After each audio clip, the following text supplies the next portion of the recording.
Here's what happened, guys. Our once great cities like New York and LA are now dumping zones for illegals, drugs, and naked homeless. It is frankly embarrassing as Americans we have let it get this bad.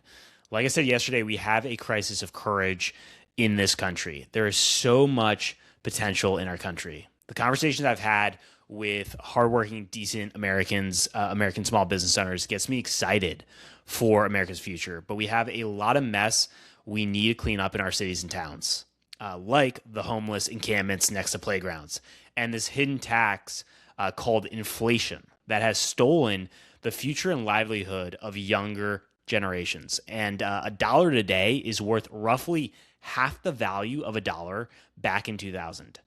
We have to be courageous about saying the truth of what is happening across our country, and then follow through with making massive change in our society, because we have to save America's Main Street and make America's future a small business renaissance. Welcome back to the Ari Weeks show, and happy Wednesday, guys. You know a country's in really bad shape if its citizens can't feel safe walking the streets of its greatest cities alone at night. I like to know if you feel safe walking your city or town by yourself at night, because if you do, we need to learn why. Usually what comes up is community is a big reason why. You know your neighbor, and there are economic opportunities. It is a thriving city when it comes to small businesses. When small businesses are thriving, the quality of life of communities improve. Small businesses are the heart of the economy. And what I mean is that when you have a strong base of small businesses in a town that is fueled through a circular consumer-based economy, rather than being dependent on a big corp that is in town, it makes that city or town more resilient and interesting, because you get to see what businesses Americans are operating in the town. But because, and you can tell me in the comments if this has happened. If you have lived in a small town where there was one big factory or mine that once that company left, you lost the heart of the economy, or the heart of the community. You can let me know if that's happened to your town. I've been seeing videos with thumbnails saying like Portland has fallen or Los Angeles has fallen, which makes me sad to see that. I want our major cities thriving. I want cities and towns across the country thriving. I want the quality of life of Americans to improve, because the truth is, there are evil ideas like socialism and communism that thrive when there is chaos in a city or town. It starts to have a ripple effect, and with economic disorder, that can lead to political radicalism. And we as small business owners have to lead the way in rejecting these evil forces that history shows has led to the destruction of other countries, like Russia under Stalin, or China under Mao Zedong, and has cost tens of millions of lives. So what I want to share with you is one of the big messes that we have to clean up in our country, and that is the national debt, which is now, I'm going to share my screen here with debt clock so we have that. We're bringing it back up. It is now over $39 trillion. You can see right here. This is a big problem, and seeing independent journalists like Nick Shirley expose the fraud that is happening in Minnesota and then happening in California, it continues to shine light on the truth, and light is one of the best disinfectants. We have to be able to courageously talk about these things, and then from there follow through with massive change. And the point that we're in history right now is a pivotal point of massive change. We're experiencing that. We feel that there's a lot of chaos right now. And with chaos, that's where these evil forces can thrive, and where it can be really difficult to operate our small businesses in the day-to-day.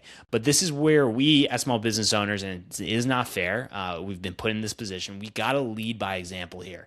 I believe America's future leaders are small business owners. And so with this national debt, we have to, there's three things to think about here that we can do to save Main Street, and where we can focus our attention on. And then from there, it can expand out. One is being able to hold our elected officials accountable to clean up our streets. And then within that, focusing on where our taxes are going, making sure there's accountability there as well.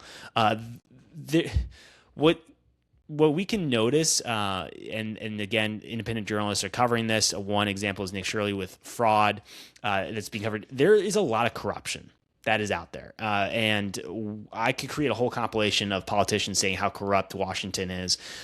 And what we realize now, and it's a hard truth, is that we talked about that yesterday. Is that the government spies on us, the American people, and what can also be a hard truth to accept is that usually there are problems that get created that didn't have to get created in the first place. And then the solutions that get put in place, if that is more security cameras across our country, or more AI coming into government to make it easier and more efficient, we notice that these solutions can start to take away and erode one, think about it for our independence as American citizens, and then two, it can create more control and lessen our freedoms that we experience here and our rights as American citizens. One that we talked about yesterday was the Fourth Amendment, the erosion of our privacy in the digital landscape,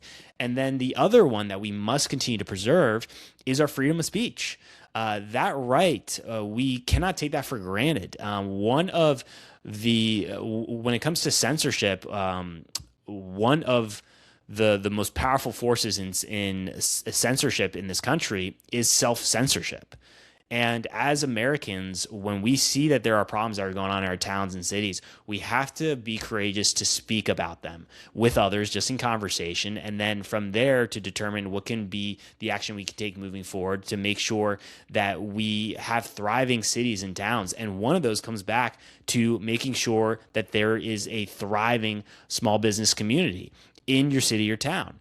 And that is one of the big reasons for this movement, this A Future movement, is to be able to make sure that we preserve the heart of our economy, which is small businesses. There are over 36 million small businesses across the country here, over 1,000 different industries.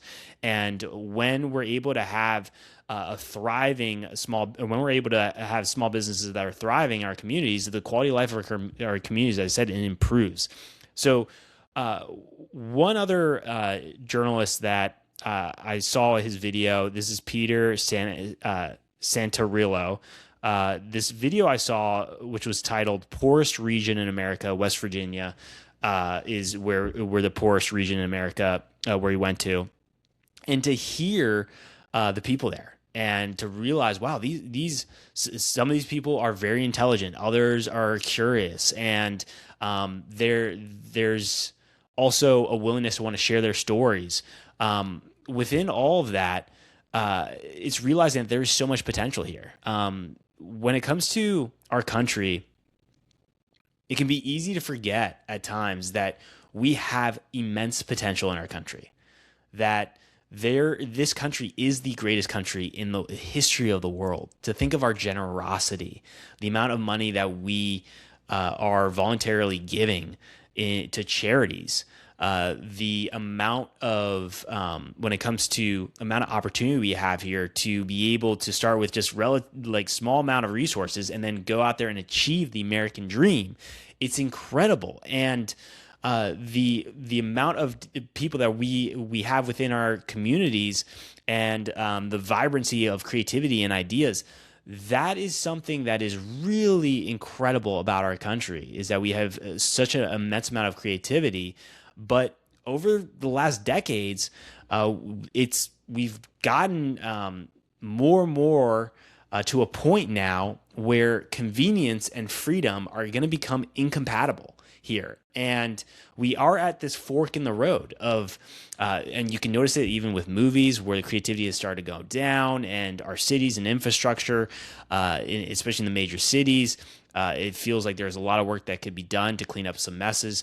And over the last decades, it's asking ourselves, do we feel like our quality of life has improved more today than it was decades earlier, back in like early 2000s or the 90s? And For me, the answer, I look back to even 2010s, and I'm like, no, the quality of life hasn't improved. I don't believe that. Thinking back to now in the digital landscape, and we look at the different crises we have, a depression crisis, to when it comes to our food process and processed foods, we have obesity crisis, this loneliness epidemic that is out there.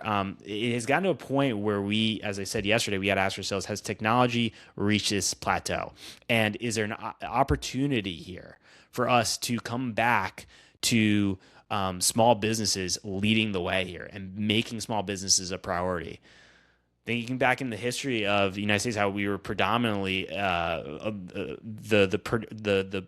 main industry for a long time was farming in this country, and when it comes to another way that you can support your local community and local businesses is to visit farmers markets, to understand who your local farmer is, for being able to get real food and not food that has been sprayed with pesticides, and being able to look at different artisans in your community and learn who they are.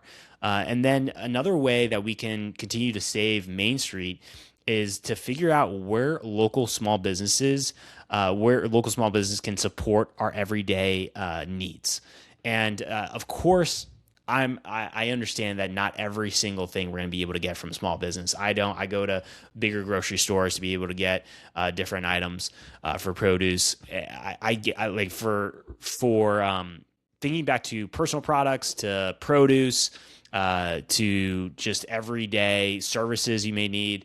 I get it. Like, you're not going to be able to get that all from small businesses, but wherever we can take a little bit of time, even just figuring out one item we can get from a small business that we used to get at a big corporation, that makes a massive difference. And when you stack up that habit over time and continue to improve it, it can have a really big impact within the community. And then also you're leading by example too for others in your life as well. But what I want to continue to do is that, as I said with this series of sharing with you how the world really works, there is a worldview that you have to take the time to recognize, and that is the powerful and the rest of us. There is this right and left race. There are so many different ways out there to try to divide us as American people, and when a house is divided, it cannot stand. And as Americans, we've got to come together and unite and figure out how to continue to move forward and make America's future a small business renaissance. Again, small businesses have a lot of respect in our communities, and we have to be able to lead by example, be courageous, and share the truth, and then say, hey, we're done just adapting to the future. We're actually going to focus on shaping the future.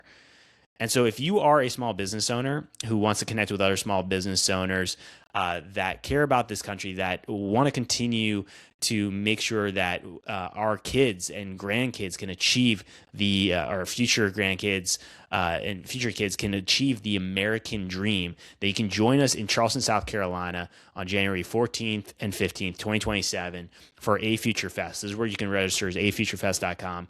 Really excited for this event to be able to shape the future, because when you can get small business owners coming from across different industries together in a room, you can then start to notice different patterns or similar patterns across the industries, and be able to prepare yourself more for the future. And that can make it easier to predict it for the future. Again, it can fully predict the future, but it can make it easier for you to understand what to expect going into the future, which can create more stability, not just for the business, but also for your life. And then you can be introduced to new innovative ideas you may otherwise not have been aware of in your specific industry, which you can then take back into your industry. So I'm excited for that event. And again, the plan is to have over 300 small businesses come together, small business owners come together. But please let me know in your city or town if there is not opportunities for small businesses to meet up. I want to be able to know that for where we can bring this movement to cities and towns across America, and be able to go where you are, and to make sure that we are creating opportunities for small businesses to connect with one another and learn from each other, to continue to be able to make sure that we are thriving so that the quality of life of our communities can improve. So I'll see you guys too. I'll see you on tomorrow.